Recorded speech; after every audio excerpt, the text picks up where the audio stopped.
বইটার নাম হচ্ছে কুয়ার পানি, আফ্রিকার রূপকথা। কুয়ার পানি আফ্রিকার একটা হত দরিদ্র গ্রামে। কি হয়ে গেছে? অঙ্গদার না, অন্ধকার। এটা রাত, তাই রাত্রে দেখাচ্ছে।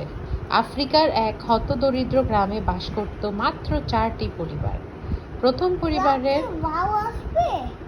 দেখো কি হয়, প্রথম পরিবারের সদস্যদের মাঝে, মানে প্রথম পরিবারের মানুষদের মাঝে সব সময় মারামারি। রাতে কি হয় বলছে তো, গল্পটা শুনো। প্রথম পরিবারের মানুষদের মাঝে সবসময় মারামারি, ঝগড়া ঝাঁটি লেগেই থাকতো। দ্বিতীয় পরিবারের মানুষরা ছিল খুবই লোভী। হ্যাঁ, আসবে, দেখাবে। আর সব সময় তারা সবকিছু বেশি বেশি পেতে চাইতো। ওদেরকে যাই দিত ওরা ওটাতে খুশি না। তৃতীয় পরিবার ছিল খুব অসুখী। 3 নাম্বার পরিবার ছিল ভীষণ অসুখী। নিজেদের যা আছে তা নিয়ে মোটেও খুশি ছিল না, সন্তুষ্ট ছিল না। শুধু চতুর্থ পরিবার, মানে 4 নাম্বার পরিবার মানুষরা সবার সাথে মিলেমিশে থাকতো। এই দেখো 4টা ফ্যামিলি, 1 2 3 4, 4টা ফ্যামিলি। হ্যাঁ, 4টা ফ্যামিলি দেখা যাচ্ছে। এরপর কি হলো, এক রাতে 3 নাম্বার পরিবারের মেয়েটা, এই যে আজির, দেখো এই মেয়েটা হচ্ছে 3 নাম্বার পরিবারের মেয়েটা। 3 নাম্বারের পরিবারের মেয়ে, ওরা কি ছিল? ওরা ছিল অসুখী, কোনো কিছুতে খুশি না। হ্যাঁ, ওরা একদিন ওই মেয়েটা কুয়া আবিষ্কার করলো, বনে ঝোপঝাড়ের আড়ালে লুকিয়ে থাকা একটা কুয়া আবিষ্কার করলো। প্রথমে তার পরিবার সেই কুয়া থেকে পানি নেওয়া শুরু করলো। কিছুদিনের মধ্যে অন্য 3টা পরিবারও সেই কুয়ার পানি ব্যবহার করতে লাগলো। ফলে পানি কমতে কমতে একসময় কুয়াটা শুকিয়ে যাওয়ার দশা।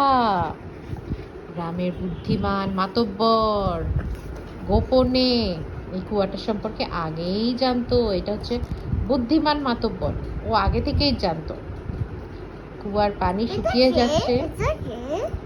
এটা হচ্ছে 3টা পরিবারের মানুষ।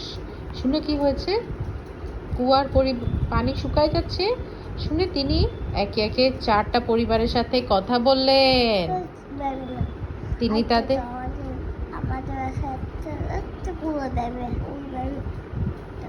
তুমি বেবির সাথে গল্প করছো? এই বেবির সাথে, আচ্ছা ঠিক আছে। তিনি তাদের সবাইকে বললেন, আজ সারা রাত তোমরা সবাই ঘরেই থাকবে, কেউ ভুলেও কুয়া থেকে পানি আনতে যাবে না। কুয়াতে পানি জমা হওয়ার জন্য একটু সময় দরকার। গ্রামের সবার ভালোর জন্য দয়া করে আমার কথাটা শুনো, আমার অনুরোধটা রাখো। কিন্তু সব সময় ঝগড়া করা প্রথম পরিবারের ছেলেটা রাত হওয়ার সাথে সাথে 2টা বড় বালতি নিয়ে কুয়ার পানি নিতে গেল এবং বালতি 2টা ভর্তি করে বাড়ি নিয়ে এলো।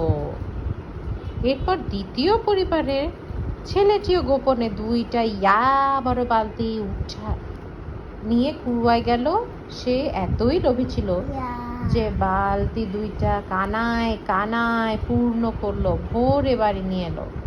সবশেষে তৃতীয় পরিবারের মেয়েটিও লুকিয়ে কুয়া থেকে পানি আনতে গেল। সে ভাবলো কুয়াটা যেহেতু সে আবিষ্কার করেছে, তাই তার পরিবার একটু বেশি পানি নিতেই পারে।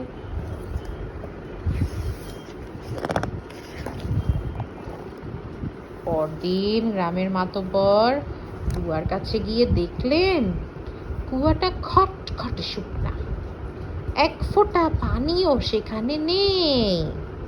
তিনি অপেক্ষা করতে লাগলেন কখন 4টা পরিবারের সদস্যরা কাজের জন্য বাড়ির বাইরে যাবে। যখন সবাই কাজে গেল তখন তিনি এক এক করে সবার বাড়ি গেলেন। চতুর্থ পরিবার ছাড়া বাকি, আজি শোনো, চতুর্থ পরিবার ছাড়া বাকি 3 বাড়িতেই তিনি পানি ভরা বালতি দেখে ভীষণ কষ্ট পেলেন। ভীষণ কষ্ট।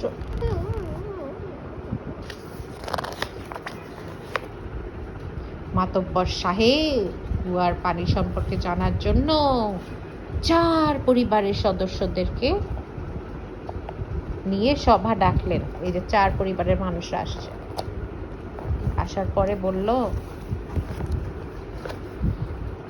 প্রথম 3 পরিবারকে তিনি বললেন, আমি নিষেধ করার পরও তোমরা কুয়ার থেকে পানি তুলেছো, আমার নির্দেশ অমান্য করায় তোমাদের শাস্তি পেতে হবে। তোমরা 30 দিন 30 রাত কোনো খাবার বা পানি ছাড়া নিজ নিজ বাড়িতে বন্দি থাকবে। কোথায় চলে যাচ্ছ? আসো আসো আসো। আচ্ছা, বন্দুক নিয়ে আসো আসো। তারপর আর চতুর্থ পরিবারকে মাতব্বর বলল, তোমরা আমার সহজ কথাটা রেখেছো, গত রাতে কেউ কুয়ার কাছে যাওনি, তোমাদের উপর খুশি হয়ে এই চিঠিটা দিচ্ছি, বাড়ি গিয়ে পড়বে। আমরা খুশি। চতুর্থ পরিবার চিঠি নিয়ে বাড়ি ফিরে গেল। চিঠি খোলার পর তারা সেখানে একটা মানচিত্র দেখতে পেল। মানচিত্র কি? মানচিত্র হচ্ছে কোনো জায়গায় যাওয়ার রাস্তা, ম্যাপ। এই যে মানচিত্রটা, এই যে মানচিত্র অনুসরণ করে সুখী পরিবারটি একটা কুয়ার কাছে পৌঁছালো। সেই কুয়ার পানি খুবই স্বচ্ছ ও সুস্বাদু। কুয়ার চারিদিকে প্রচুর শাকসবজি, ফলমূলের গাছও ছিল। তারা সেখানে একটা নতুন ঘর তুলল। খাবার কিংবা পানির কোনো অভাব তাদের আর রইল না। গল্পটা কেমন ছিল আজির? এই যে কুয়ায় রাখা পানি, কুয়ার পানি কেমন ছিল গল্পটা বলো? সুন্দর।